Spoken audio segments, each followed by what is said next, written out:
اے گل تے میں پڑھ کے تے ویسے ہی پاگل ہو جانا اور حضور کو معافیاں منگدا۔ حضور دی صاحبزادی حضرت رقیہ بیمار سن اور میرے آقا نو پتہ سی میں اپنی صاحبزادی دا جنازہ بھی نہیں پڑھ سکنا اور میں قبر وچ بھی نہیں اتار سکنا۔ حضور اپنی بیمار صاحبزادی نو چھوڑ کے حضور بدر وچ آئے سن۔ دسو تسی تے میں اپنے حضور دے دین نال کی کیتا؟ گلاں کوئی کرن والیاں کرو، دین نال بغاوت چھڑ دیو اور دین دی طرف واپس آؤ۔ تساں کیا فلانا آوے جدو دین دی گل ہوئی او چھڈ ہوئے پرے، دین دی گلاں نہیں کیتیاں جاندیاں، سیدھا سیدھا نماز پڑھو۔ نماز پڑھنے کا نام اگر دین ہوتا تو پھر رسول اللہ کو لوگوں نے پتھر نہیں مارنے تھے۔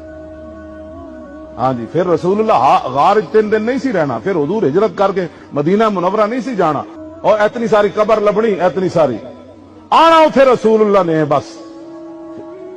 قدر یوسف دا معلوم ہویا اور بھائیاں مصر گیا نو تے قدر نبی دا معلوم ہو سی قبراں وچ پیاں۔ اس دن پھر آنی گل ہو اے کی بن گیا۔ اج تے جنہاں واسطے میں حرام حلال کمایا ہو تو مٹی پا کے چلے گئے۔ ایک ساون گزردا قبراں ساریاں ڈھہ پوندیاں، اس تو بعد پتر کدی بھی نہیں آئے مڑ کے، انہاں اپنے کاروبار وچ مصروف ہو